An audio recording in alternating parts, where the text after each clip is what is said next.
Good morning, everyone. Good afternoon. We'll give it just a minute. I see a lot of folks joining here, so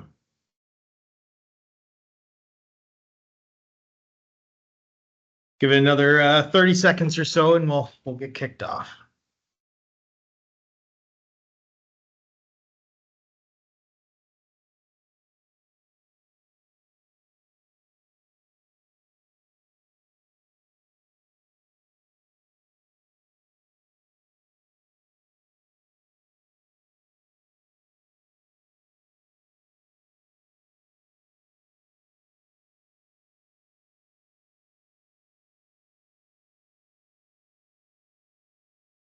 All right, we will go ahead and get started. I'm sure we'll have some stragglers jumping in here as we kick things off, but I wanted to start by just a quick introduction. My name's Matt Sullivan. I help lead the North American sales team here at Enforcer. Want to thank everyone for joining today as we continue our webinar series on how MSPs can become better Microsoft partners. Today we are joined by Justin Slagle, CEO and co-founder of the Partner Masters. Justin, thanks again for jumping on early morning for you on the West Coast and spending some time with us. I'd like to turn it over to you to do a quick introduction, maybe sharing a little bit about your journey working with Microsoft and a bit about what you and the team are doing at Partner Masters. Yeah, thanks so much, Matt. Really excited to be here with you this morning. I'm Justin Slagle, CEO and co-founder of the Partner Masters. We're a relatively new company, 2.5 years since we started the company. My business partner, Matt Sosman, and this is great because I usually do webinars with my other Matt, so it makes it easy for me. But Matt and I spent I spent 10.5 years at Microsoft. He spent almost 12 years at Microsoft. And what we saw while we were working at Microsoft, and my time was 100% in the partner organization. So I started in 2012 with the SMB partners, and then moved into mid-market when we became one commercial partner, and then to the global system integrators when we moved into GPS. And so through that time, what we had seen happen was in 2012, we were covering about 50,000 partners with people, meaning that that we had distributors, but we had a contact for partners so they could reach out. We had local events. We had all kinds of things where we could support partners. And if you fast forward, when I left the company in 2023, March of 2023, we covered less than 500 partners, 50,000 to less than 500. And so what we saw was there's a huge amount of partners that are out doing business, betting their business on Microsoft, but they don't have support. What they have is Partner Center and the support that comes through Partner Center, which is not allowing them to build their business. So we came out and said, hey, we want to help partners. We want to find a way that we can empower partners to achieve maximum profitability with our Microsoft partnership, and that's how Partner Masters was born. Yeah, and to that point, Justin, and I know you've done a lot in your webinar series on this. The Microsoft partner ecosystem, I mean, put it candidly, can be a bit overwhelming to navigate. And one of the areas that you and your team specialize in is specifically the ins and outs of that incentives program and how MSPs, on top of the services they're delivering, can take advantage of the incentive program to drive revenue. What are some things that you work with your partners on, and what are the key updates that MSP should be aware of when it comes to Microsoft's incentives program and what they're driving?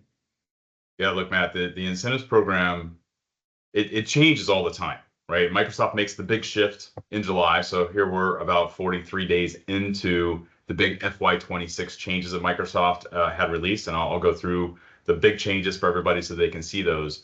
But what happens is, like, every single day, literally every day, I download a new copy to see if it changed. On a typical fiscal year, Microsoft, especially in the beginning part of the year, they'll change it every couple of weeks. Then they'll change it once a month.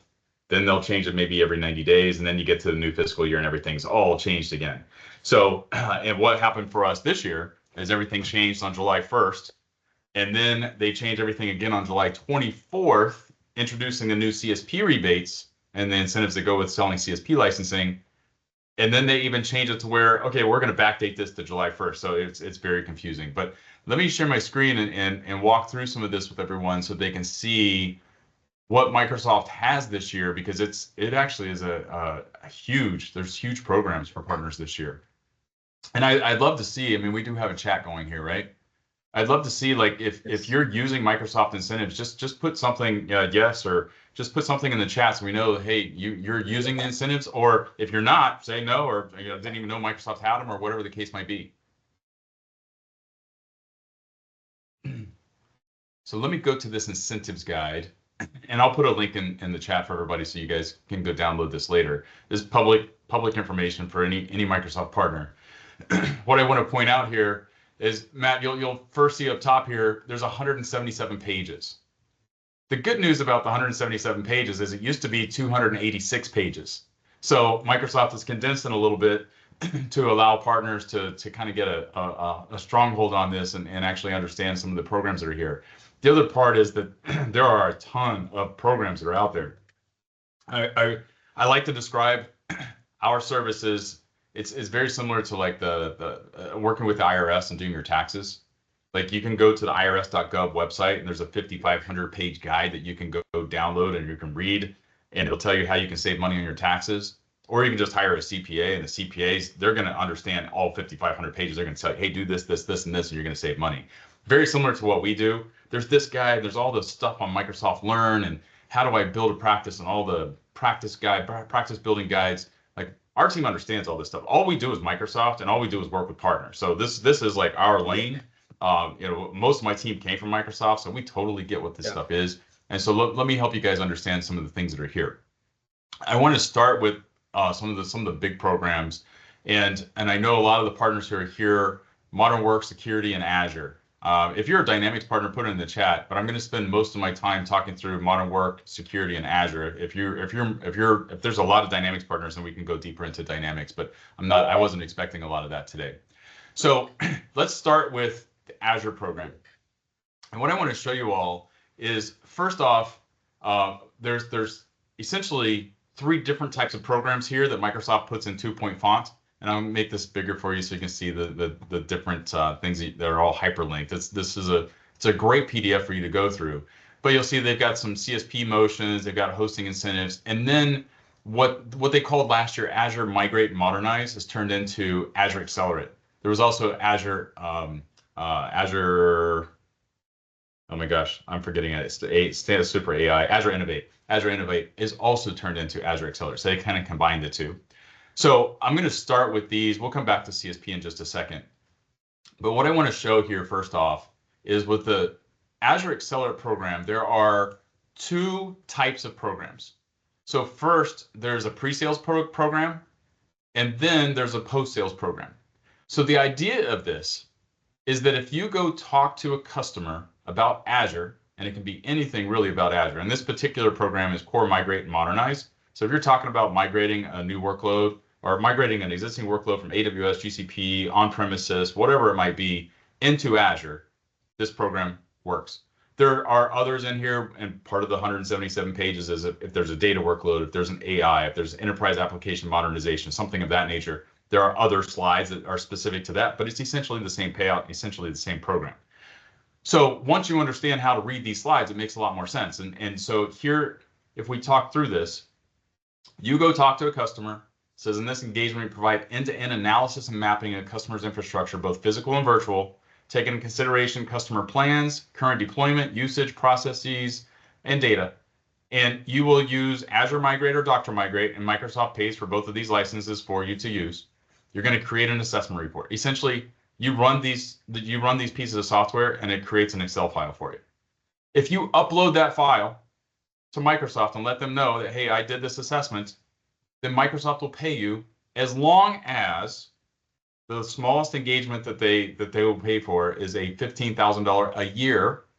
So you're talking about $1,250 a month. So if you're talking to a customer about a workload, migrating a workload that's at least $1,250 a month, up to, call it $22,000 a month, $250,000 a year, they'll pay you $15,000. If it's more than $22,000 a month, Microsoft will pay you $25,000. Okay. So the idea here is if you go talk to customers and you use one of the two tools that Microsoft recommends, Azure Migrate or Dr. Migrate, to do an assessment, they pay you just for going out and talking to the customers. So this makes things really easy. Now, who qualifies as far as a customer? It's essentially all customers except for the strategics. So in the MSP world, CSP world, a lot of times we're not dealing with strategics, maybe sometimes, but the strategic customers would be like a Walmart, Walgreens, Bank of America, Wells Fargo, like the really, really large enterprise customers. Still, enterprise customers that fall into majors, which are still household names, fall into this, just not the S500 you might hear commonly used at Microsoft, but all SME and C customers, used to be SMC, all SMB customers, all majors, they all qualify. Now, as far as a partner goes, you do have to have a specialization. So this is where a lot of the partners, like this is the blocker. Hey, I have to qualify for this, so I have to go get a specialization.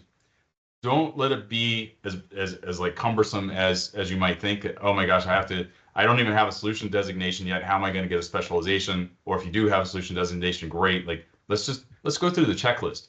It's commonly like I like to refer to this like you just have to know the rules of the game. Once you understand the rules of the game's not that hard.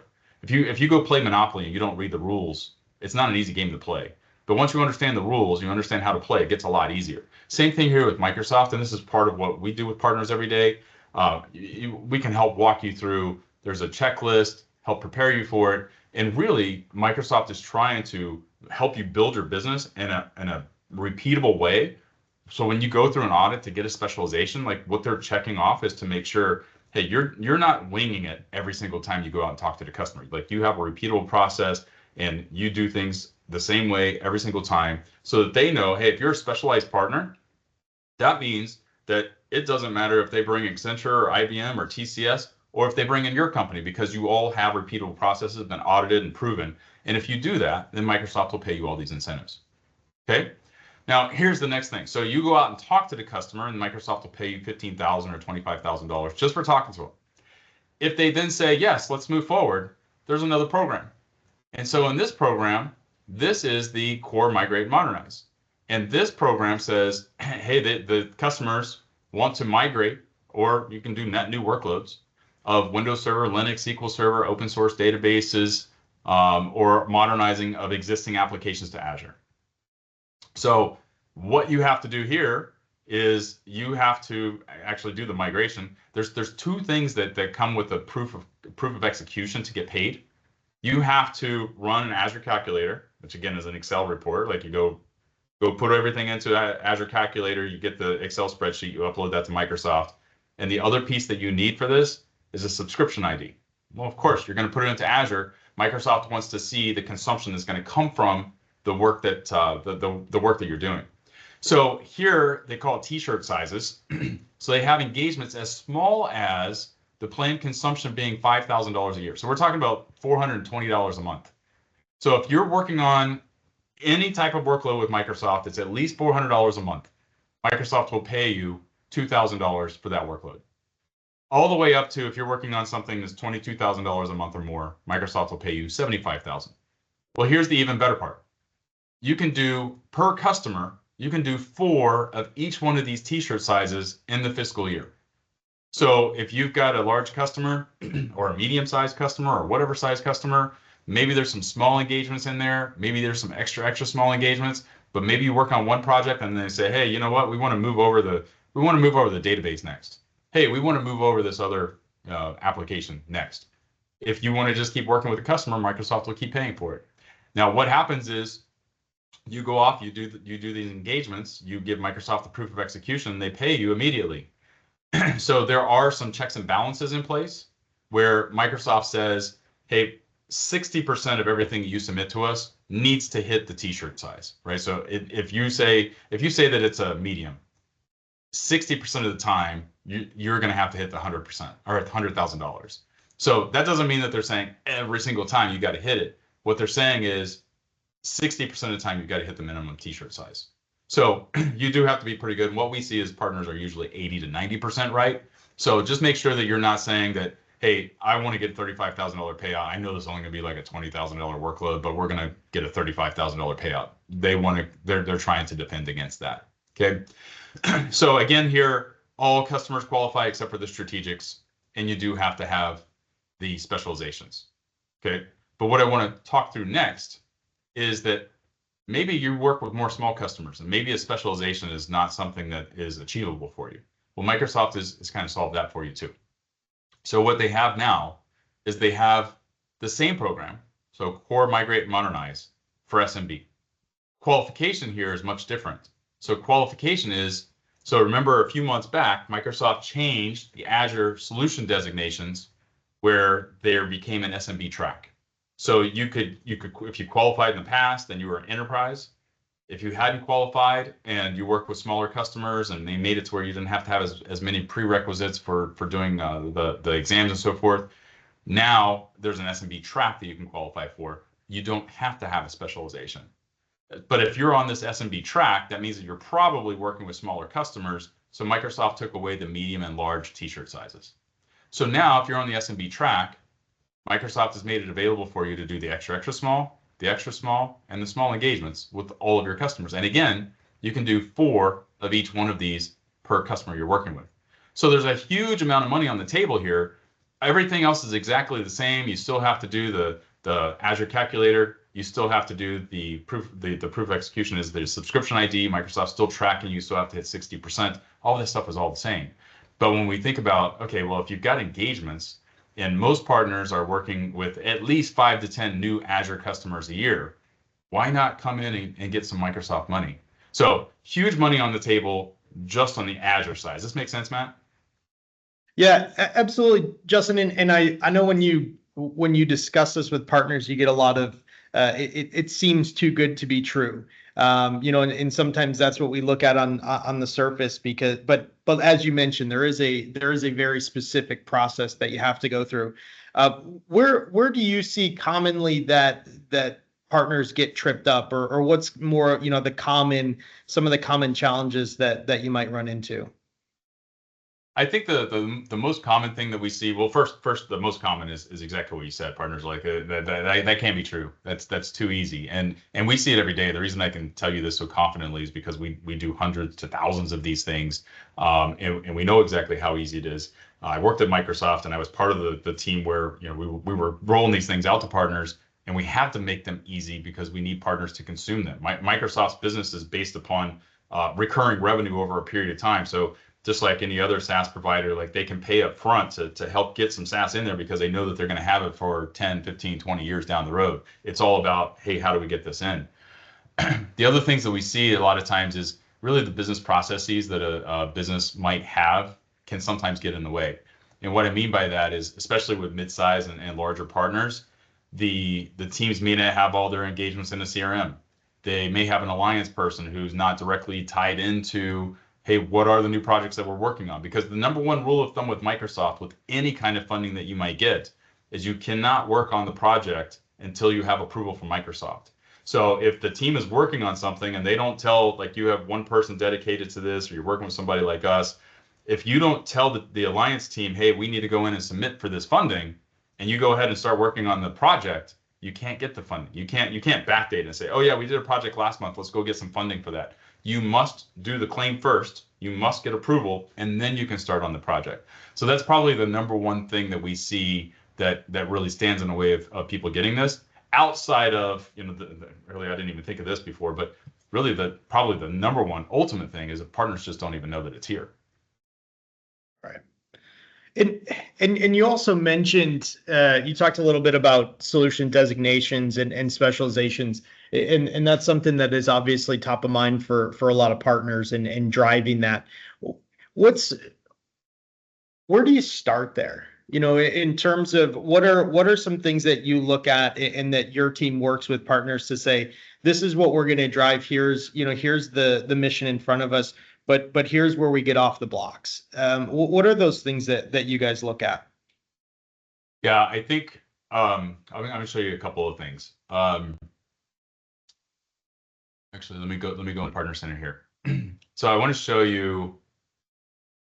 Let's start with modern work for a second, because I think modern work is a place where hopefully everybody on this call If you're a modern work partner, just put something in the chat. If you work with Microsoft 365, because I think it should be a good amount of the audience here. Um, what we see with modern work is a lot of people are like, oh my gosh, I'm not going to be able to achieve this, that it requires so many points, and I don't know how to get all these different points that are out there. First off, there's two different designations in modern work, and now there is for everything. So biz apps, data and AI, digital app and innovation, all those things. Everything's got an SMB and an enterprise. What's great with modern work is that you can qualify for both. With Azure, you cannot, and so that is one of the drawbacks. But if we look at like SMB for modern work, and I think this is probably where, yeah, I see a couple of them saying yes, SMB. There's a couple of things in here where a lot of partners get hung up is specifically in the skilling piece. If you go get customers, like a net customer ad, so you can click on view details here, and it'll tell you, okay, you got to have a new customer. Microsoft looks and they look at, hey, how many customers did you have this month last year versus this month this year? And then they roll into, okay, well, what are the eligible customers? And so customers have to be between 11 and 300. So if you have a bunch of customers and they're all 3 and 4 seats, they won't count. So you have to have at least a customer that's between 11 and 300 for them to count. Then you look at the workloads and you take the security workloads out of Microsoft 365, and with the exception of Intune. Intune crosses over, but everything else, Exchange, the Office apps, SharePoint, Teams, all of this stuff. So these are all the workloads that count. So what this means is if you are working with a customer and you are only associated with Exchange, like you didn't sell the licensing, but you got a CPOR claim, then you can still get credit here. So the partner association is claiming partner of record. And a lot of partners don't understand this, and I'll go a little deeper on this. And CSP. Doesn't matter if you're tier 1, tier 2, it doesn't matter. As long as you're selling CSP licensing for a particular customer, you're going to get credit. Now here, this is an and, because I want to show you later it's an or, and they're separate. But basically Microsoft's saying for net customer ads, it doesn't matter if you're doing CPOR or CSP, you're getting credit, but you're not getting credit for both sides of it. So you just need to go add some new customers. Net looking at, okay, so right now we're in August, so look at August of last year, look at August of this year. How many net new? And that means that, hey, if you lost 3 customers, that's okay. If you gain 4, then you have a net new of 1, right? So they're taking away the negatives, they're adding all the positives and whatever you've got. So when we look down here at customer success and we look at deployments, this is where things get interesting, because you see up here on the top, there's CSP and there's CPOR. So if you're doing CPOR claims, what's interesting about it is that, so we look at the scoring formula for a CSP is 2.5 points. The scoring formula for a CPOR claim is 5 points. So you get twice as many points if you do a CPOR claim instead of CSP. So the number one thing that we help partners do is that if you own the CSP relationship, if you have a contract with the customer, which everybody should have some type of contract with the customer, you can go do a CPOR claim. If you do the CPOR claim, you get credit for this piece instead of this piece. So that means you just double the amount of points for both deployments and usage growth. So just do CPOR claims is the first way that you can go out and get additional points. Okay. Now the next thing is on certs. If we look at skilling, people get intimidated by this list. But if you just look at the first one, Microsoft 365 fundamentals. So this is the MS 900 exam. To me, this is the salesperson exam. Every person on my team has taken this exam and passed it. I'm talking about the salespeople. I'm talking about people in operations. Everybody on our team has gone through this MS 900 exam. They've also gone through the AZ 900 exam. There's a bunch of 900 fundamentals exams. Anybody who works in this arena should be able to pass this test. So now you can look at these others, teams administrators and the identity and access administrator, like these are a lot harder. This is the salesperson exam. So there should be no excuse on, you should be able to go down. If you've been selling Office 365 or Microsoft 365 for any period of time, you should be able to go down and pass that exam. Okay. Now, when it gets to advanced, you think, okay, well, that's probably going to be much harder. And it is if you don't look into it. So what I mean by that is here, there's a Microsoft 365 Certified Administrator Expert. This is an expert exam. This one's really hard, the MS 102. But if you look down below, the Teams Meetings and Meeting Room Technical Assessment is an online quiz. It's 30 questions. You can take it as many times as you need to. It takes about 15 minutes to go through it. If you fail it, you can take it again. And if you fail it, you can take it again. And if you fail it, you can take it again. But if you achieve this, you get 15 points. So all you have to do is go take this. You don't have to take both. You just take one or the other. So go take this one. Okay. So if you take that, you have one person, you get the 15 points.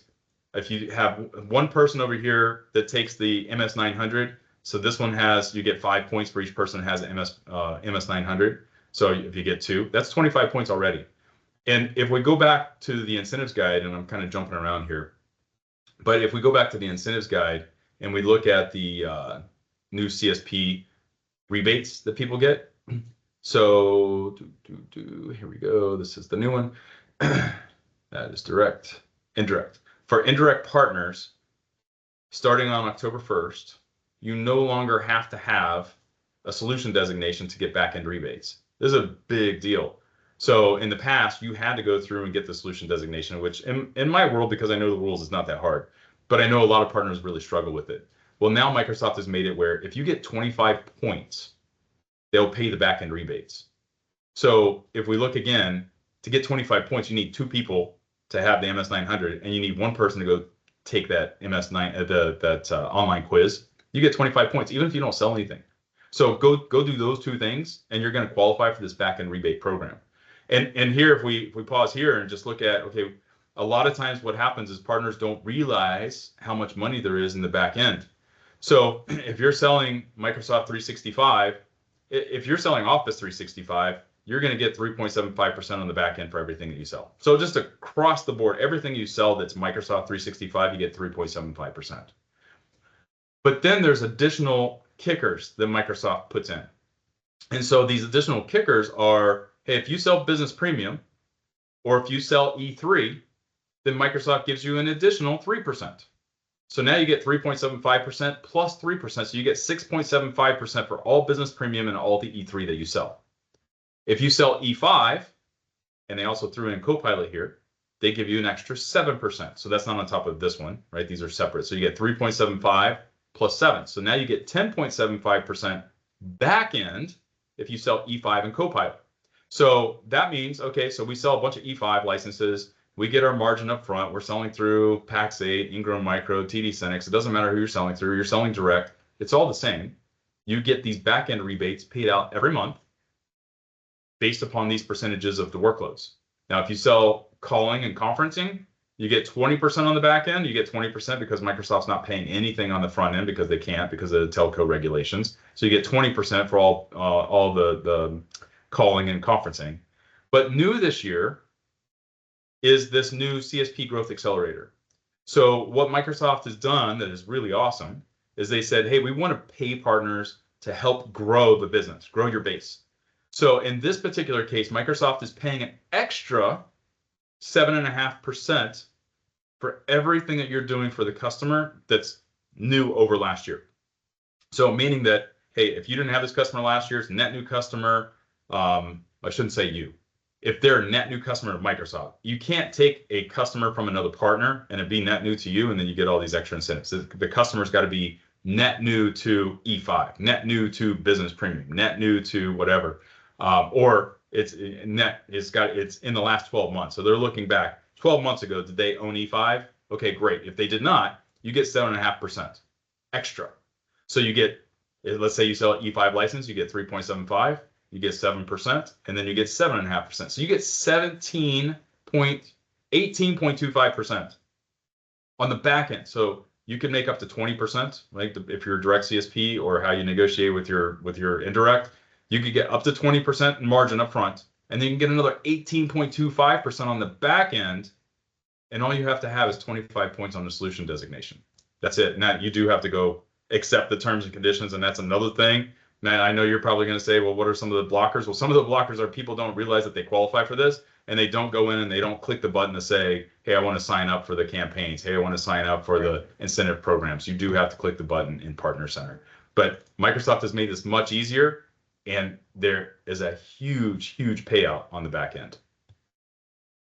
Yeah, and if we can, Justin, I know you jumped into the Partner Center a little bit. I think you've said previously that from a data standpoint, a lot of what you get in Partner Center is a bit of an underused gold mine.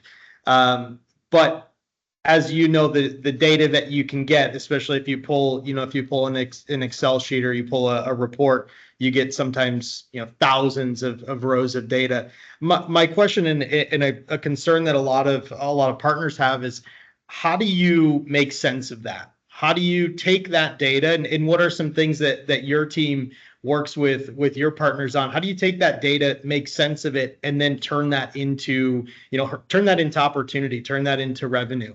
What are some things that you guys look at? Yeah, so it's a great call out.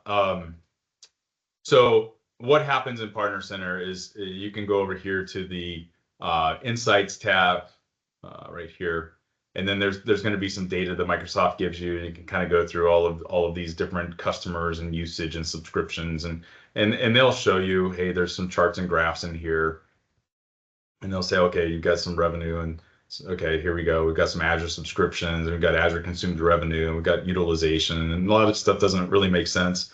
And then you can go down here to Downloads Hub. And when you go into Downloads Hub, you can come in here, you can create a different report. And let me pull one of these that I've done in the past. And you can see, okay, so oh boy. So this one's 77 megabytes as a CSV file. Let's see what comes up here. So Microsoft gives you some incredible data, but you've got to know what to do with it. And what happens a lot of times is these reports come in, and we'll see here in a second, and there are thousands and thousands of rows, and there are hundreds of columns wide. And here we go. So let's not convert this.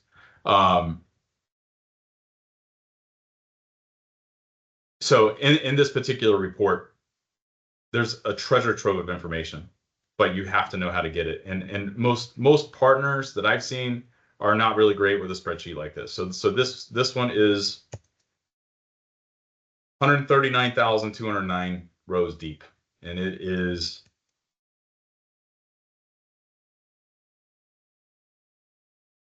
that everything 45 columns wide. So what the heck am I supposed to do with this? So I can pivot it, but I want to look at, okay, well, what is all the information that's here? How do I use it? And so what we've done is we said, hey, we've got to make this easier for partners. And so we have what we call our Partner Command Center. And by the way, Partner Command Center, I'll put a link in the chat for you all later if you'd like. It's free. So we have a whole university in here. Like, this is our mission, is to empower every Microsoft partner on the planet to achieve maximum profitability. The only way we can do that is by giving away some free tools. Now, the reporting is an upgrade. So if you want to go through the TPM University, I'll show you all the stuff that's here and how you can use this. But I'm going to show you a demo, and I want to be upfront with you that the reporting is an upgrade. But if we look at, let's take like security ACR as an example. So if you're working with a customer on Azure, we have a report here. And so we take that report that I was just showing, and then what we turned it into is something that's actionable.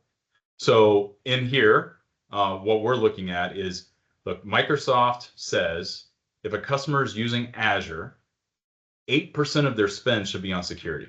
It should be on Defender for Cloud. It should be Sentinel. It should be, there should be some logs. There should be all of these different types of security workloads that are running. If a customer is running Azure, they need to protect their own data. They're like, Microsoft is protecting the data center, but they're not protecting your data. So you've got to go through and work with those customers. So we've taken that report that we just saw, and we said, okay, let's look at the spend that each one of these customers have, and how close are they to 8%. So in this particular report, we're only showing the ones that are short of 8%. And if we look at this top customer here, we can see, okay, they're spending $111,000 a month, but they're only spending $149 on security. So there's a huge gap here. Well, look, we can even come over here and we can look at the workloads, and we can say, okay, they've got some infrastructure. Okay, they've got analytics. They've got database. Oh, they've got a bunch of data in here. Well, if they have data in here, we've got to protect it.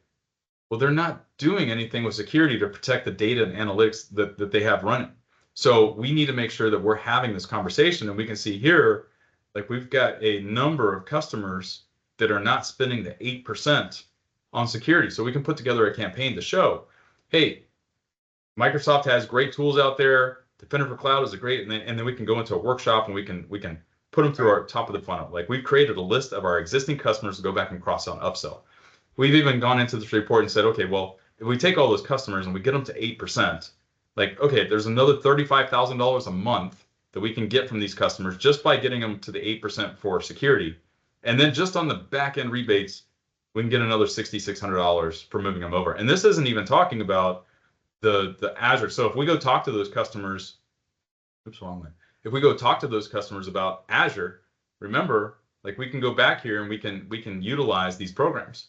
So that's not the 6,600 a month is not even talking about, hey, we can go use the core, migrate, and modernize. Hey, we can go talk to the customers and get the pre-sales funding, right? So Microsoft gives you the tools to go talk to these customers once you find out where they are. If it's a Microsoft 365 customer, and we want to go look at, okay, well, what are the workloads that the customers are running? Again, like we can go into Partner Center and we can pull the data, and it's going to be a bunch of rows and columns of stuff that, oh my gosh, what are we doing? What we've built out here is showing a report to say, okay, well, where are the customers? Where by customer? Okay, this customer right here, like they own Viva Engage. Okay, well, maybe a lot of customers aren't using Viva, but Teams meetings. Okay, well, they've got 3,300 licenses. They're only using 419.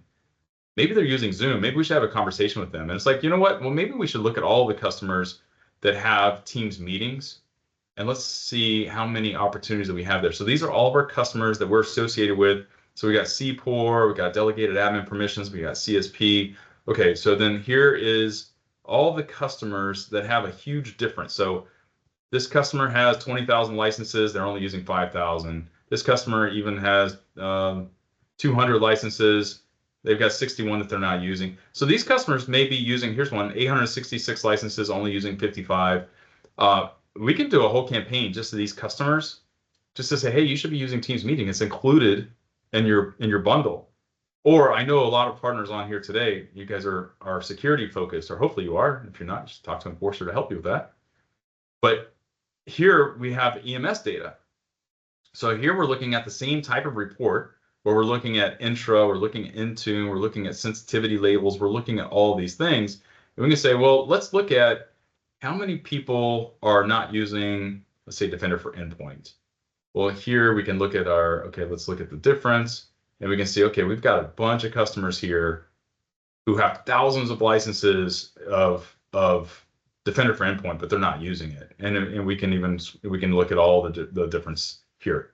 So there's this one, these are kind of interesting. Like somehow these particular customers have more active licenses than they have paid licenses. There may be a licensing opportunity for us within some of these. So the data can tell you all kinds of different things, but you've got to be able to use the data. And our opinion is a Partner Center doesn't do a great job of that. So we're building out, and we've started with 6 or 7 reports to show partners, hey, here's exactly what you can do. Now, one more report that I want to show, Matt, is we talked about the earnings and incentives earlier. And this is another one where Microsoft has, when you go into Partner Center, they give you, hey, here's your earnings report, and here's your payout report. And it's so hard to figure out, okay, well, how do those go together? So I know, okay, you just paid me $1,000, but what the heck was that $1,000 for? And then it's like, oh, well, you go to Partner Center help, and they tell you, oh, well, that's on your earnings report. Okay, but which one did I get paid? And so it's really hard to put the two together. So we've taken those 2 reports, and our architects have built Power BI for you so that you can now see, okay, well, how much did I get paid? So here I can look at, okay, here's my by date. Okay, we got this $10,000 payment on April 10th. And on April 10th, okay, oh, we got some Copilot, and we got some security usage incentives. Well, these are interesting because Microsoft never even tells you. If you go do CPOR for those security workloads, Intune, Defender, all the Defender products, Purview. So if you go do any of those, if the customer's over 300 users, you get paid for the high watermark. And here you can see, okay, in this particular example, we got paid on all of these customers for Intune. Well, that's fantastic. That's awesome. So now we have a way that we can see exactly what those are. So if I focus this out so you can see, here are the customers. So we got paid for Baldwin, we got paid for Grims Miller. This is our demo data, so these aren't real. But you can see in the past, we'd never be able to know that, oh my gosh, we got paid for Intune usage, and which customers was that for? We got paid for Copilot Vision and Value for Smith PLC. Okay, that's fantastic. So now we can see, like, by payments, which ones we got. We can say, okay, we have these upcoming payments, and this upcoming payment that we have that's coming, it's for doing all these different things. If we want to see how much do we get paid for CSP licensing, because I showed you earlier that there's a lot of different programs that are out there, and if we want to see, okay, for CSP, we had all these customers in modern work and security, and here are all the customers that we have, and then here are by the month of where we got paid for each one. One of the things that we hear from partners commonly is, hey, I mean, I want to be able to pay my sales reps. I want to be able to look at my numbers and see, well, how profitable is a given customer for everything that we receive? Because I know that we get 12% up front. I know that we get 15% up front, but I don't know what we get on the back end. Well, now we have the reporting to say, hey, for this customer, we got another 4,400 last month for the back end rebate. For this customer, we got $239 for the back end rebate. And then we can even look at where it gets really interesting is co-op, because most partners have co-op, they just don't even know it. And what happens is Microsoft puts co-op in the partner center. If you don't know you have it, please go check. And I'll show you here in a minute where you can go check. But if you have co-op, if you don't spend it, Microsoft keeps it. They don't put it into another program. And a lot of these programs are the same way. Like Microsoft loves to say, hey, we're putting a couple of $1 billion out into the partners' hands. But it's not like, hey, if you don't get it, some other partner's going to get it. If partners don't know about it, partners don't use it, Microsoft gets to go tell the whole world, hey, we're putting billions of dollars into our partners, but if you don't consume it, they just keep it as profit. So go get, like, my whole point in life is go get your unfair share. Go get all the money that you can from Microsoft. So if we look here, like, this is co-op earned. Okay, so this partner over this 2024 period, they got $100,000 in co-op. If you don't go in and claim co-op dollars, and when I say claim, like, you have to use the money to better your Microsoft practice. So meaning that you can go to conferences, you can do advertising on Bing, Google, Facebook, you can do advertising, you can run events, or you can even pay for services like ours. As long as you're doing something that is providing value to your Microsoft practice, you can submit it and get reimbursed. So what happens is you pay the vendor, you submit your invoice to Microsoft for co-op, and Microsoft will pay you back. So if you are earning, well, let me just say this. If you're about, what happens is if you don't go over $10,000 in a 6-month period for co-op, then Microsoft just sends you a lump sum every 6 months. So that lump sum is about to pay out here in just a couple of days. So usually August 15th and February 15th are the 2 lump sum days. So if you're this week, if you get a payout from Microsoft and you're like, hey, I don't know why it's so much, it's probably because you didn't go over the $10,000 threshold to where you have to go in and claim your co-op. If you don't see a huge spike, then you probably have co-op and hopefully you're going in and using it. But most partners that we see, especially most mid-market and large partners, are getting co-op, and you have to go in and get those dollars. So let me show you where that's at. So if we go into Partner Center, we're going to go into incentives.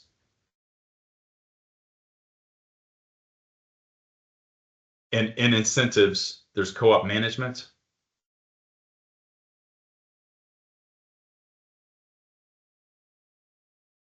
And then they kind of hide it from you.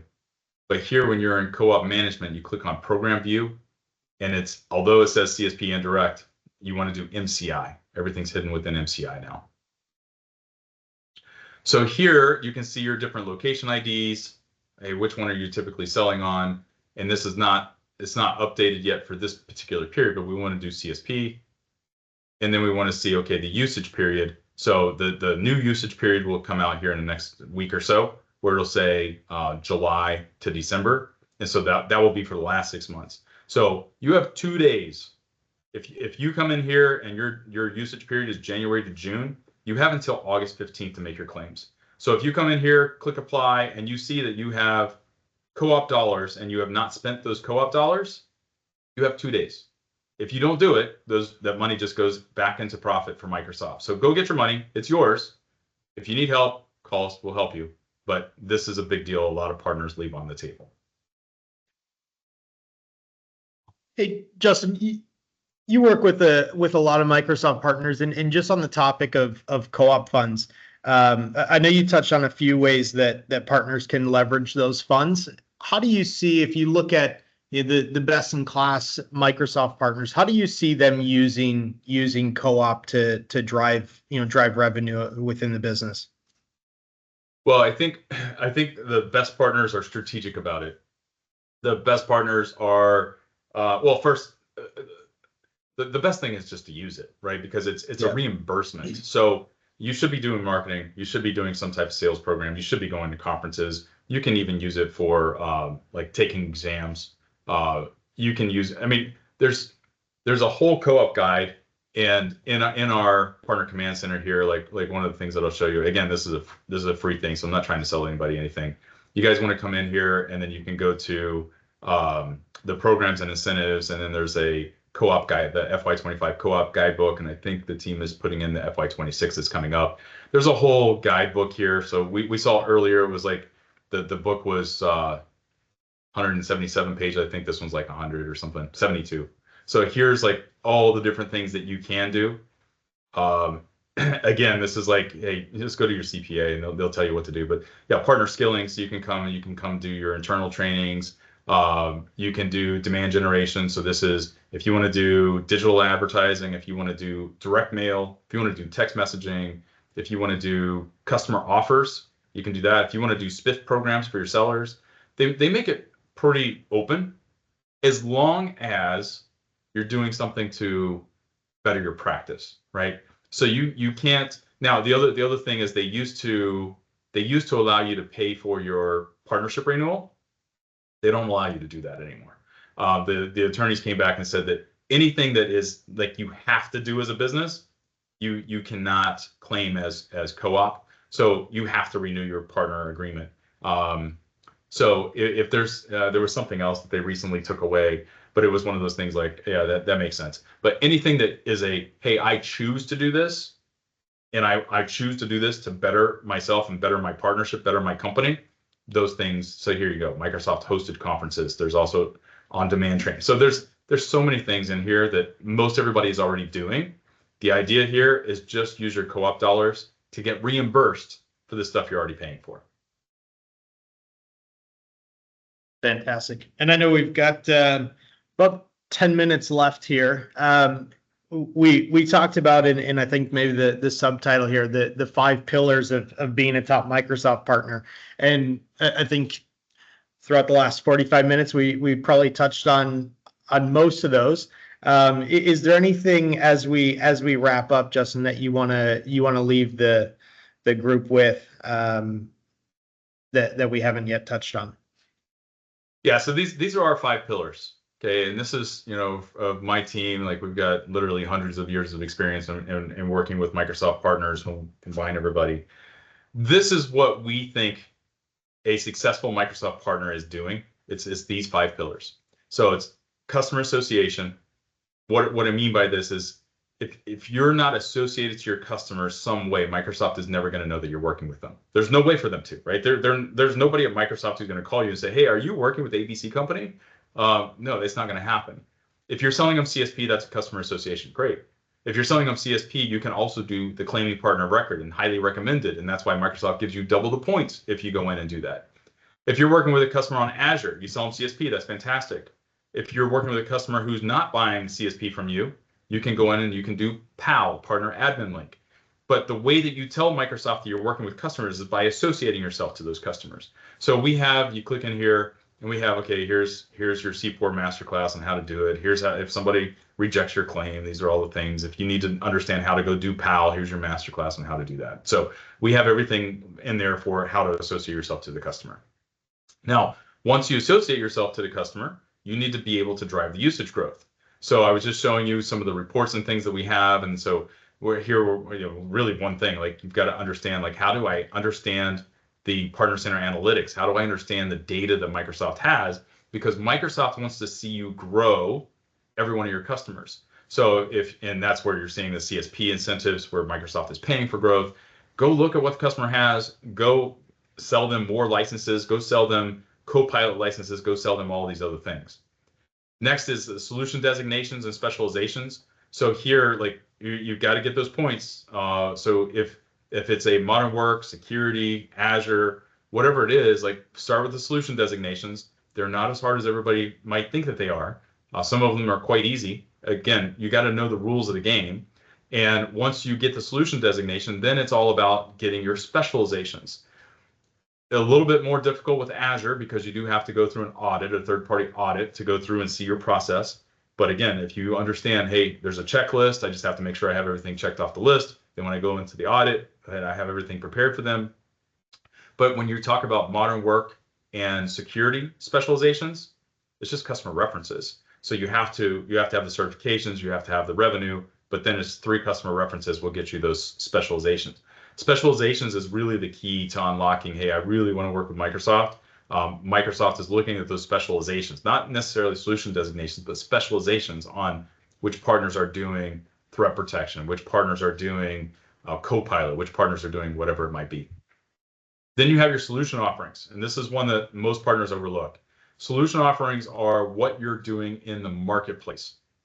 So Microsoft has a huge marketplace. So there's, people commonly, like, you'll look at, there's AppSource marketplace and there's the Azure marketplace. Well, there's also a Xbox marketplace and Office marketplace, but the 2 major ones for most partners is going to be the Azure marketplace and AppSource marketplace.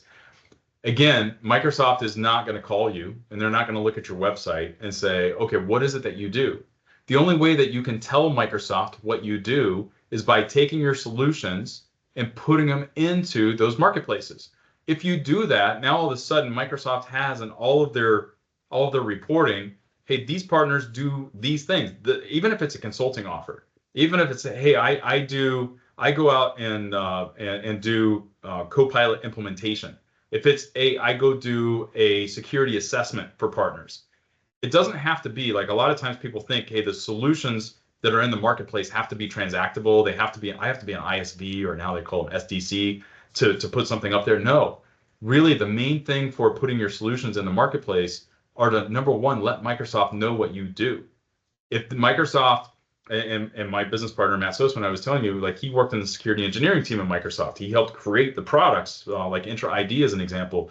And one of the things that they would do as an engineering team is they say, hey, which partners do Sentinel? Like, he actually did this. So they're looking through, okay, which partners have Sentinel offerings in the marketplace? That's how they found the partners that they wanted to work with on Sentinel. That's the only way that they could look it up. So if you don't have your offerings in the marketplace, which are not really hard to do, then Microsoft will never know what you do. So you got to put your solutions in the marketplace.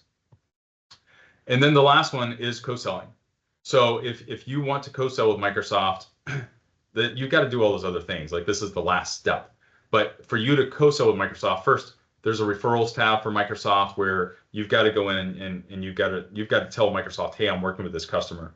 One of the common themes that we see with partners is they feel like, oh, I'm just going to sit back. Like, I got my solution designation or whatever, and I'm just going to sit back and wait for Microsoft to send me leads. It just doesn't work like that. The co-selling relationship with Microsoft really is, hey, I'm working with a customer, and I think that there's an opportunity for us to get this workload from AWS to Microsoft. Can we work together and make this thing happen? Hey, I've got this specific solution, or I'm really good with going into the white space of, hey, the customers who are on maybe they're on Business Premium. I'm really good at upselling Business Premium customers to E5. Here's the workshop that we do, and I want to work with these 4 or 5 customers. Can we work together on this? So there's different ways that you can approach it. And so we've got some different things in here on how you can co-sell with Microsoft and even the leadership teams, and understanding, like, we have this saying, we say go sell before you co-sell, because you can't just say, hey, we want to work with you. You've got to get the fish on the hook, and then Microsoft will come to the table to start working with you. So these are our 5 pillars. And then down here, we've got like the incentives and programs and your technical ability. You got a secure partner center. Like, these are foundational, but these are the 5 pillars that it takes to be success. Very good. And I just got the 5-minute warning, Justin. I'm gonna throw one more question at you. You mentioned Copilot specialization, and I don't think it'd be a Microsoft discussion if we didn't mention AI and Copilot. But as the saying goes, you have to walk before you run. what are some things that you work with your partners on and getting their house in order before before they go all in, whether it's leveraging Copilot themselves, selling Copilot, and advising their customers on it? What are those conversations like? And again, I go back to what are the forward-thinking, best-in-class MSPs looking at today as they start to, or as they continue to move in this new age of AI? Well, you definitely stated the number one thing, which is that you've got to be customer zero. What we're hearing from Microsoft is they're now calling it the frontier firm. They want everybody to become a frontier firm, which is, hey, first you must use it yourself. So, and what happens is as you start using it yourself, then you start finding new ways to use it. You have new ways that you can talk to customers about it. There's other things that you can do, and not just one person in the organization, but the whole company, right? And then you're going to be working with and maybe even having some internal adoption trainings and so forth, where everybody's collaborating on, hey, I tried to do this. That's essentially what we did in our company. And then we'd have powwows where, okay, we call them partner profitability executives. They're each one of them are working with different types of partners. But hey, when I put in something in the Copilot, it gave me this. When I did it this way, it gave me this. Hey, there's different ways that we can respond to these different things that came from Microsoft by using Copilot this way. But definitely number one is, hey, how do I use it? The next thing is like understanding that.